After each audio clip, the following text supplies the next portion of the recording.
नमस्कार विद्यार्थी भाई बहन, आज आप धोरण 11 विषय तत्वज्ञान के अंदर तीजो पाठ आगळना बे पाठमां विचारणाथी लई अने विधान एना प्रकार दलील अने एना ग्रुप विषे घणी बधी मुद्दाओं चर्चाओ करी। हवे त्रीजा पाठनी अंदर गया क्लासनी अंदर आपणे अमध्यपदी अनुमान एना विषे शीखता था। आ प्रकरणनी अंदर विषय आपणो मुख्य तो अनुमाननो ज रहेशे। अनुमान अने एना द्वारा विचारणा अने विचारणा माथी तर्क अथवा तो वितर्क अथवा तो प्रश्न अने एनो जवाब एनो अर्थ ए थाय के एना परथी दलील बनी जाय छे। हवे ए दलीलमां आपणे शीखवानुं छे अमध्यपदी अनुमान। एटले अनुमान ए आपणो मूळ विषय छे। अनुमान द्वारा सत्य सुधी यथार्थता सुधी जवुं वास्तविकता सुधी पहोंचવું એ આ વિષયના મૂળમાં રહેલી વાત છે। ગયા વખતે આપણે દલીલના બે પ્રકાર વિશે પણ શીખ્યા, જેની થોડી પ્રાથમિક માહિતી પાછી મેળવી લઈએ કે એમાં એક નિગમનલક્ષી અને બીજું વ્યાપ્તિલક્ષી। હવે નિગમનલક્ષી અને વ્યાપ્તિલક્ષી આ બે अनुमाननी अंदर निगमनलक्षी जे दलील छे अनुमान छे एमां आधार विधानोमांथी ज फलित विधान ए लेवामां आवतुं होय छे। आ निगमन गमन એટલે જો નિગમન એમાંથી લેવું જે આધાર વિધાનો આપેલા છે એમાંથી જ ફલિત વિધાન જો નિષ્પન્ન થતું હોય તો એવા વિધાનોથી બનેલી દલીલ એવું अनुमान ए निगमनलक्षी अनुमान छे। बीजो प्रकार छे एमां व्याप्तिलक्षी अनुमान छे। व्याप्तिलक्षी अनुमान आधार विधानों द्वारा फलित विधान के अन्य कोई सर्वने लागू पड़े बधा जने लागू पड़े एवुं अनुमान सुधी आपणे लई जाय एवुं ए बहारनुं होय छे। एमांथी लेवामां आवतुं नथी। दाखला तरीके जो एवुं कहेवामां आवे के भाई महेश रमतियार बाळक छे, राकेश ए रमतियार बाळक छे, परेश ए रमतियार बाळक छे, जयेश ए रमतियार बाळक छे। आवा पांचेक बाळकोनुं आपणे मूल्यांकन करीए अने पछी ए बधा ज बाळको विશે जेवुं आपणे निश्चित જેટલા નિરીક્ષણ કર્યું છે એનું આપણે પ્રત્યક્ષ નિરીક્ષણ કર્યું છે। એ બધા કેવા છે? 5 બાળકોનું નિરીક્ષણ કર્યું, આપણે અવલોકન કર્યું તો જોયું કે બાળકો રમતિયાર સ્વભાવના છે। તો એ 5 બાળકો ઉપરથી આપણે જવાનું છે કેમાં? અનુમાન તરફ। એના તરફ જેટલા બાળકોનું અનુમાન કર્યું 5 બાળકોનું આપણે નિરીક્ષણ પ્રત્યક્ષ કર્યું જોયું નિહાળ, તો એમાંથી એક પણ બાળક એવું ન નીકળ્યું કે જે રમતિયાર નથી। બધા બાળકો રમતિયાર છે, જેટલા નિરીક્ષણ કેટલા 5 એ 5 રમતિયાર। તો એના ઉપરથી આપણે અનુમાન કરવાનું છે, અનુમાન તરફ જવાનું છે કે એ ઉપરથી આપણે અનુમાન કરી શકીએ, અંદાજ કરી શકીએ કે સર્વ બાળકો રમતિયાર છે।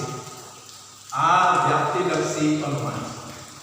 વ્યાપ્ત એટલે વ્યાપ્ત બધા સર્વે જગ્યાએ હોય એવું વ્યાપ્ત, આ વ્યાપ્તિલક્ષી। व्याप्तिलक्षी नो अर्थ ए थाय के કેટલાક ઉપરથી સર્વ તરફ જવું।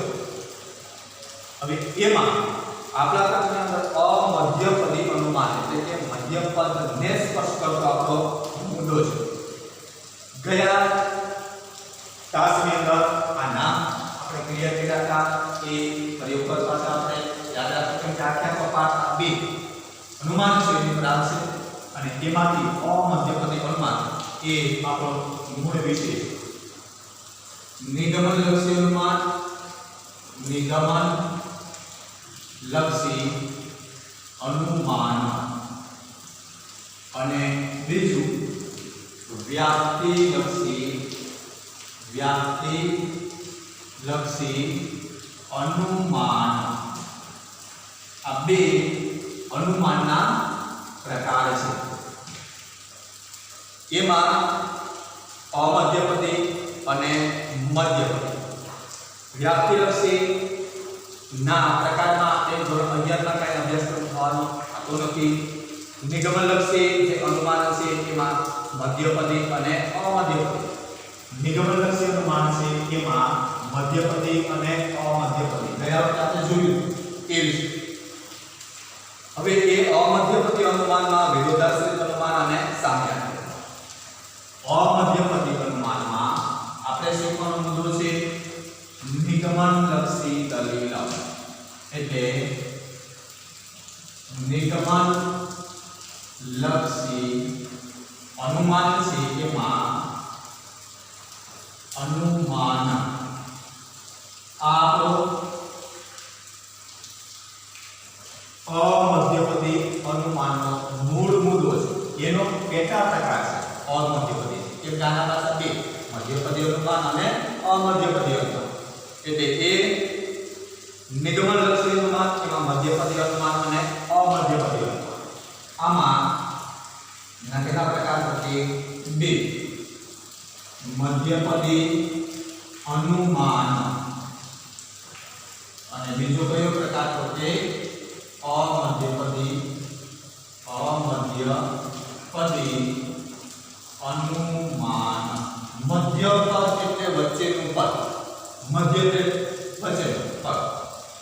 આગળ પણ શીખતા કે ભાઈ એક એવું પદ કે જે બંને આધાર વિધાનમાં આપેલું હોય અને ફલિત વિધાનમાં એ રિપ્રેઝન્ટ હોય, એના દ્વારા જે દલીલ બનતી હોય એવી દલીલ એ ના પ્રકાર છે. નિગમનલક્ષી એના બે પ્રકાર, એક અને આ બે. મધ્યપદી અનુમાન, અમધ્યપદી. એમાં અમધ્યપદી અનુમાનમાં વિરોધાશ્રિત અનુમાન અને સામ્યાન્વય. એમાં પાછા આપણે જવાનું છે કયામાં? તો કે અમધ્યપદી અનુમાન. મધ્યપદી ની સાથે આપણે બહુ નિસ્બત નથી. એટલે આની અંદર પાછા એના બે પ્રકાર છે અમધ્યપદી અનુમાનમાં. અને એ બે પ્રકારમાં વિરોધાશ્રિત અનુમાન, વિરોધાશ્રિત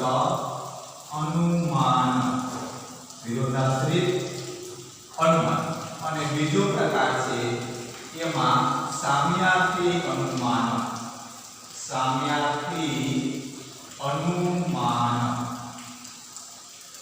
આ એના બે પેટા પ્રકાર. અમધ્યપદી અનુમાન. અનુમાનના બે ભાગ, નિગમનલક્ષી અને વ્યાપ્તિલક્ષી. નિગમનલક્ષીના બે પ્રકાર, મધ્યપદી અને અમધ્યપદી. અમધ્યપદીના બે પેટા પ્રકાર, વિરોધાશ્રિત અનુમાન અને સામ્યાર્થી અનુમાન.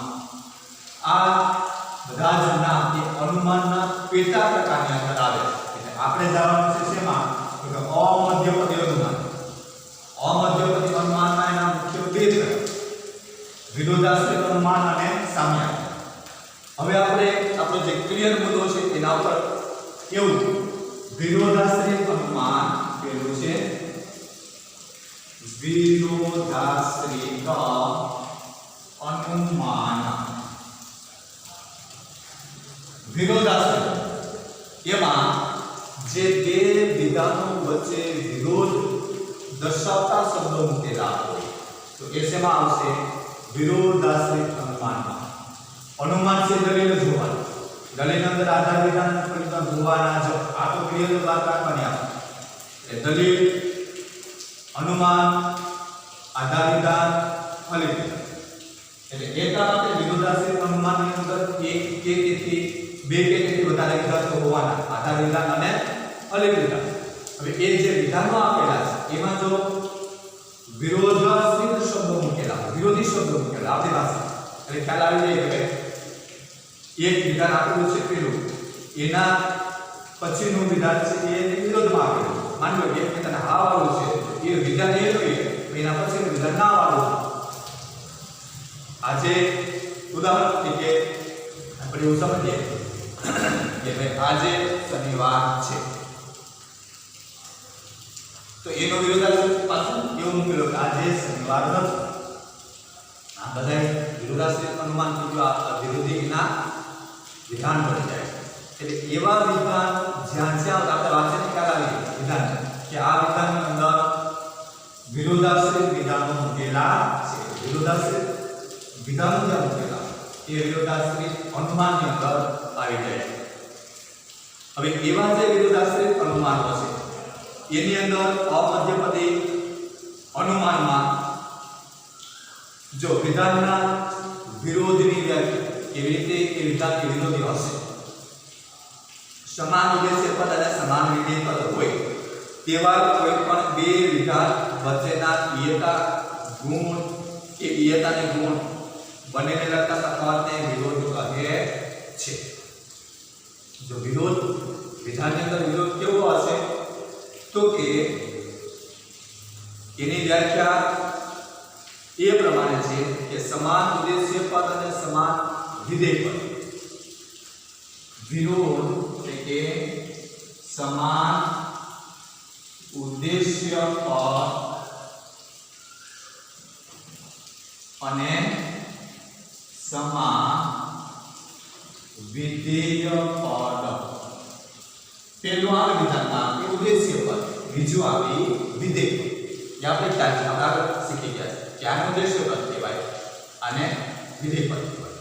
દાખલા તરીકે સર્વ વિદ્યાર્થી વિનયી છે, સર્વ વિદ્યાર્થી વિનયી છે.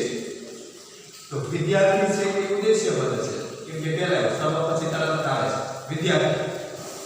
વિનયી છે, વિનય છે કે એનો વિધેય પદ કહેવાય. પહેલા આવે ઉદ્દેશ્ય પદ, પછી આવે વિધેય પદ.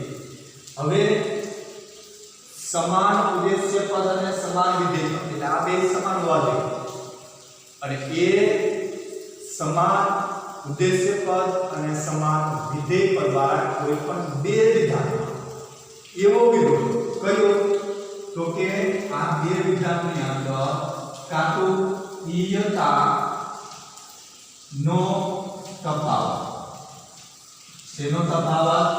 ઈયતા. એ આપણે શીખી ગયા.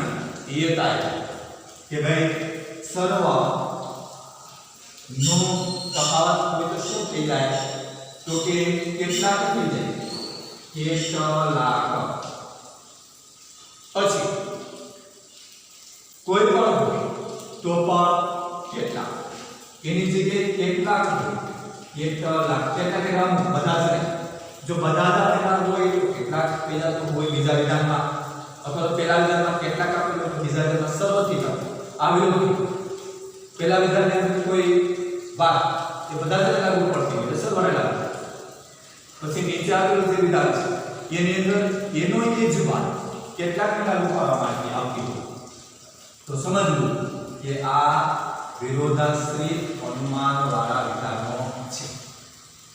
એટલે ઈયતાનો તફાવત હોય, કેટલાક હોય તો સર્વ પણ થઈ જાય અથવા તો કોઈ પણ થઈ શકે. એવી જ રીતે આ ઈયતાનો તફાવત છે. એવી જ રીતે બીજો કયો તફાવત કે ગુણનો તફાવત. ગુણનો તફાવત. ગુણનો તફાવત મતલબ કયો તફાવત તો કે જે વિધિવાચક વિધાન છે એનું નિષેધવાચક વિધાન બતાવવામાં આવ્યું. ગુણનો તફાવત કયો તો કે વિધિવાચક માંથી નિષેધવાચક. નિષેધવાચક વિધિવાચક વિધાન એટલે કેવું તો કે હા વાળું વિધાન, હા અથવા તો હ વાળું વિધાન, હા અથવા હ વાળું. એવી જ રીતે નિષેધવાચક વિધાન એટલે કેવું વિધાન તો કે જેનો જવાબ નામ આવે. વિધિવાચક એટલે હા અથવા હ, નિષેધવાચક એટલે ના અથવા ન. વિધિવાચક એટલે હા અથવા હ. નિષેધવાચક એટલે ના અથવા ન. એટલે આવો જ્યાં વિરોધાભાસ કાં તો ઈયતામાં તફાવત હોય અથવા તો ગુણનો તફાવત, આ બેમાંથી કોઈ પણ એક તફાવત હોય, એકમાં ભેદ જોવા મળતો હોય અથવા તો બંનેનો ભેદ જોવા મળતો હોય.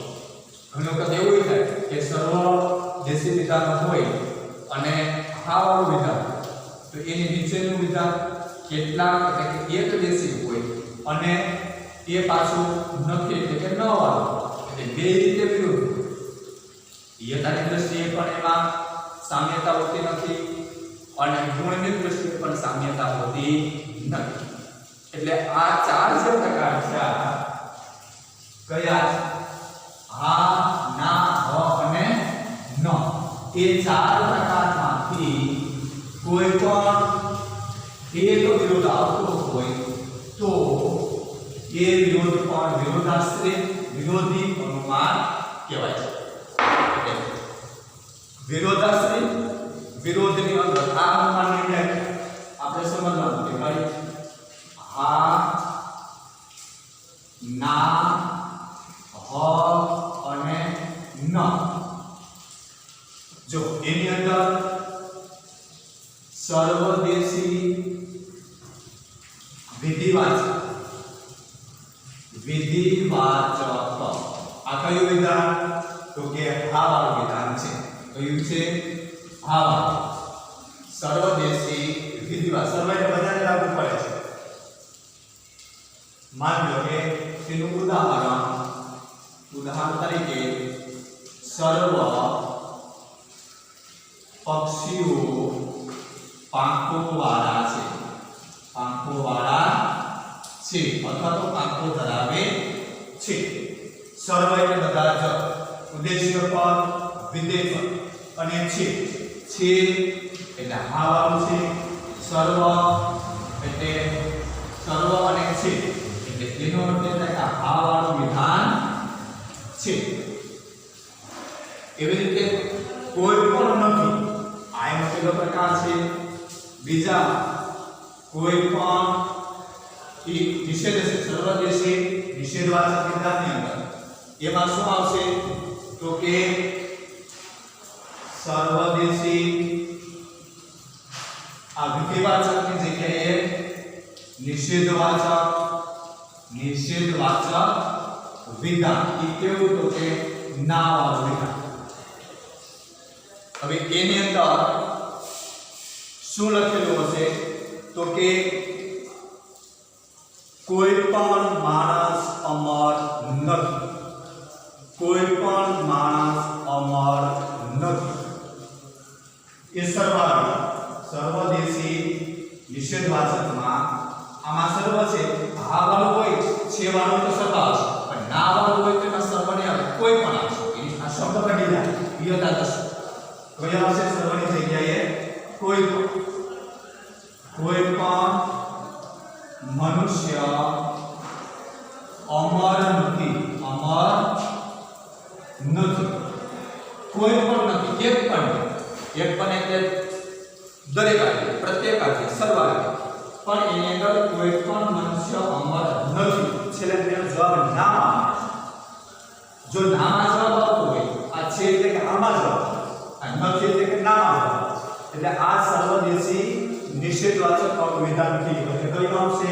તો કે ના વાળું વિધાન છે. ના વાળું નથી આવે એટલે ના. હા, ના, હ અને ન આ બે એક દેશી વાળા છે. આ બે કેવા છે? સર્વદેશી. એટલે આપણે જે અનુમાન છે કે વિરોધાશ્રિત અનુમાનની અંદર કે સામ્યાર્થી અનુમાન, વિરોધાશ્રિત અનુમાનની અંદર આપણે એ શીખવાનું છે કે આમાંથી કોઈ પણ પરિવર્તન આવતું હોય બે વિધાન વચ્ચે તો એ વિરોધાશ્રિત વિધાનની અંદર આવી જાય છે. ઈયતાની અંદર કદાચ વિધાન બદલી જતું હોય, જુદું આવતું હોય તો પણ, ગુણની અંદર આવતું હોય તો. જો હવે વાત કરીએ એક અને બે સર્વદેશી વિધિવાચક એટલે હા, સર્વદેશી નિષેધવાચક એટલે કે ના.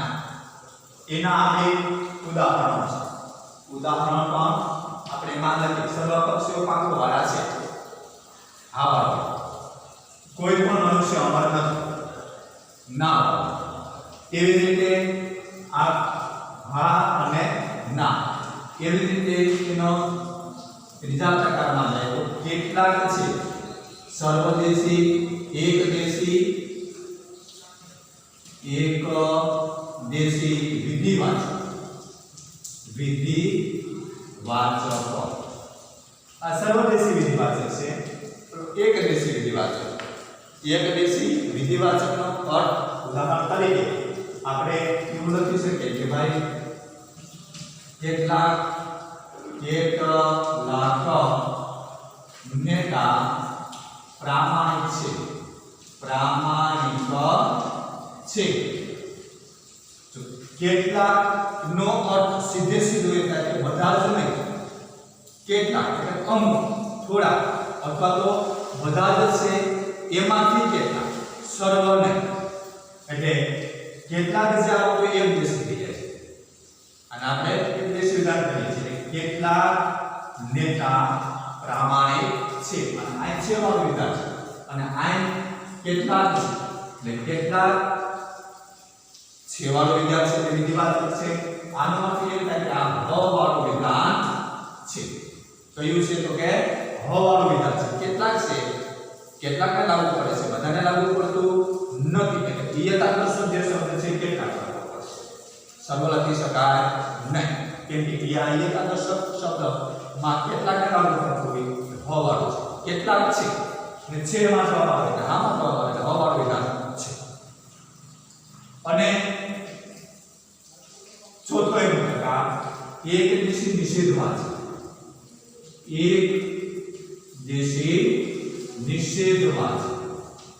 નિષેધવાચક એક દેશી નિષેધવાચક એટલે કેવું વિધાન થાય તો કે ન વાળું વિધાન થાય. એનો અર્થ એ થાય કે આ ન વાળું વિધાન બને. ન વાળું વિધાનનો અર્થ એ થાય કે એક દેશી છે. એક દેશી છે એનો અર્થ એ થાય કે ઈયતાદર્શક શબ્દની અંદર કેટલાક આવવું જોઈએ, સર્વ નહીં આવે, કોઈ પણ ભાગ નહીં આવે. એમાં કેટલાક આ શબ્દ લખવો પડે. ફેર એટલો કરવાનો છે કે હ છે ત્યાં છે આવશે. આમાં એક દેશી નિષેધ છે. નિષેધનો અર્થ એ થાય કે ના આવે છે, નામાં જવાબ આવવો, નથીમાં જવાબ આવવો જોઈએ અથવા તો નહીંની અંદર જવાબ આવવો જોઈએ.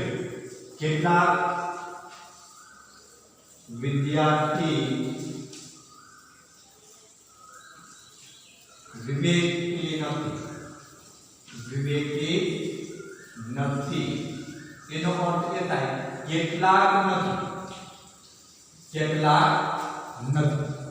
કેટલાક નથી નો અર્થ એવો થાય કે કેટલાક છે અને કેટલાક નથી, બધા જ ને લાગુ પડતું નથી. એટલે આ ન વાળું વિધાન થાય. એટલે આ ચાર પ્રકાર છે વિધાન. બે ગુણની દ્રષ્ટિએ કે ઈયતાની દ્રષ્ટિએ. હવે આપણે જે વાત કરીએ છીએ બાળકો અમધ્યપદી અનુમાનમાં, એમાં વિરોધાશ્રિત અનુમાન ના બે પ્રકાર, વિરોધાશ્રિત અનુમાન અને સામ્યાર્થી અનુમાન. હવે આપણે સીધી યાદ રાખો, વિરોધાશ્રિત અનુમાન અને સામ્યાર્થી અનુમાન. એમાં વિરોધાશ્રિત અનુમાનમાં આ ચાર પ્રકારના કયા? હા, ના, હ અને ન. એમાંથી કોઈ પણ એક તફાવત જોવા. હા, ના, હ અને ન. આમાંથી કોઈ પણ એક પણ તફાવત જોવા મળે તો એને શું કહેવાય? તફાવત હોય. તફાવત એટલે શું? પેલું વિધાન હા વાળું આપ્યું, બીજું ના વાળું આપ્યું તો. પેલું વિધાન હા વાળું આપ્યું, બીજું હ વાળું આપ્યું હોય તો. અને ઘણી જગ્યાએ પેલું હા વાળું આપ્યું, બીજું ન વાળું આપ્યું. બે માં કે યતામાં તફાવત અને ગુણમાં પણ તફાવત. હા વાળું એટલે સર્વદેશી વિધિવાચક વિધાન અને ના વાળું એક દેશી નિષેધવાચક. હમાંથી સીધું ન બને. એટલે આમાં ચાર પ્રકારના વિધાનોમાંથી કોઈ પણ તફાવત વાળા વિધાનો હોય ત્યારે વિરોધાશ્રિત અનુમાન થાય છે. જેને શું કહેવાય? વિરોધાશ્રિત અનુમાન. આ અનુમાનની વ્યાખ્યા આપણે જોઈએ તો એટલે વિરોધાશ્રિત અનુમાન કોઈ પણ આપેલા હોય આપણે ખ્યાલ રાખીએ કે આ વિરોધાશ્રિત અનુમાનના પ્રકારો છે. વિરોધાશ્રિત અનુમાન એટલે હા, ના, હ અને ન આમાંથી કોઈ પણ તફાવત જોવા મળે. આવા વિધાનો આપણે વાંચેલા તરત ખબર જ પડી જાય કે ભાઈ આ સર્વદેશી વિધિવાચક છે, સર્વદેશી નિષેધવાચક છે, એકદેશી વિધિવાચક છે કે એકદેશી નિષેધવાચક છે. એ ચારમાંથી હા, ના, હ અને ન માં જો સમાનતા ન હોય બે વિધાનો વચ્ચે ત્યારે એ અનુમાન કેવું થઈ જાય છે? તો કે વિરોધાશ્રિત અનુમાનની અંદર એ આવી જાય છે. તો વિરોધાશ્રિત અનુમાન એ કોનો પ્રકાર છે? અમધ્યપદી અનુમાનનો એક પ્રકાર છે. હવે એ અનુમાનની અંદર દાખલા તરીકે જો ઈયતા તફાવત હોય તો વ્યક્તિમાં કેવી રીતે હોઈ શકે? સર્વ યુવાનો ઉત્સાહી વ્યક્તિઓ છે. સર્વ યુવાનો ઉત્સાહી વ્યક્તિઓ છે. આવું વિધાન આપેલું આધાર વિધાન કરી અને ફલિત વિધાનમાં જો એવું મૂકેલું હોય કેટલાક યુવાનો ઉત્સાહી વ્યક્તિઓ છે.